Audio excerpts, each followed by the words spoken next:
So it is only June, 2 months away from the NFL season, and the Bengals and Chiefs are already jabbing back and forth at each other. So a few days back, Jamar Chase was asked by a reporter near his locker who he believes is the best quarterback in the NFL. He responded, Joe Burrow. He was then told by a reporter that Burrow had recently answered that Pat Mahomes was the best QB in the NFL, where then Jamar Chase responds, Pat who? So then tight end Travis Kelce of the Kansas City Chiefs was on his podcast New Heights yesterday and gave his response to Jamar Chase's comment. Here is what he had to say. It is what it is, dog. Who doesn't love some good locker room banter, man? Shout out to Jamar Chase for holding it down for his QB, but don't you ever disrespect Pat Mahomes now. If you want to talk your bleep, talk your bleep. Just better back it up. So already 2 months away from the NFL season, and two teams who have built up, I'd say, a somewhat interesting rivalry over the past couple of seasons are already taking jabs back and forth. And I think when you look at the debate about who's the best QB in the NFL, lots of times it comes down to looking at Super Bowls, and I don't think that's always the best thing to do, because I think if, for example, you look at a case of Tom Brady versus Aaron Rodgers is the better quarterback. He's a more talented quarterback. He has better overall stats in his career compared to Tom Brady.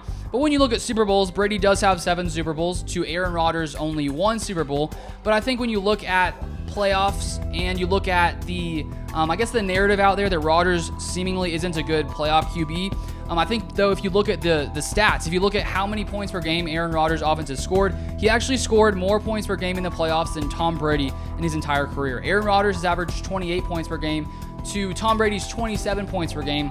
And the biggest difference maker has been the defenses. Tom Brady had elite Bill Belichick-led defenses that only allowed 20.6 points per game in every single playoff game of Brady's career. If you look at the Packers, on the other hand, their defenses allowed 26 points per game from 2008 to 2021 in the playoffs. So the reason Rodgers hasn't, had as much success as Tom Brady is because of the defensive play. And odds are that if Rodgers had the same defenses that Brady had, he would likely have many more Super Bowls. So I think when you look at comparing Joe Burrow to Patrick Mahomes, right now I would say yes, I believe Patrick Mahomes is the more talented QB. But honestly, I don't think that Joe Burrow is that far behind. And this will be a rivalry we'll get to watch for years and years to come. As I already mentioned, the past couple seasons, we've seen the Bengals and Chiefs face off in the AFC Championship. Back in January of 2022, the Bengals beat the Chiefs 27-24.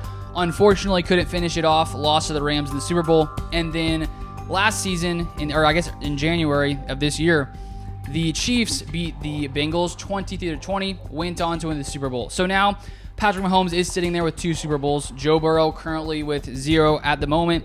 I bet that he finished his career with more than 0. I think that he has a very bright future ahead of him, and it's likely the Bengals give him some kind of long-term, massive contract extension in the next month. It could end up being one of the largest in NFL history.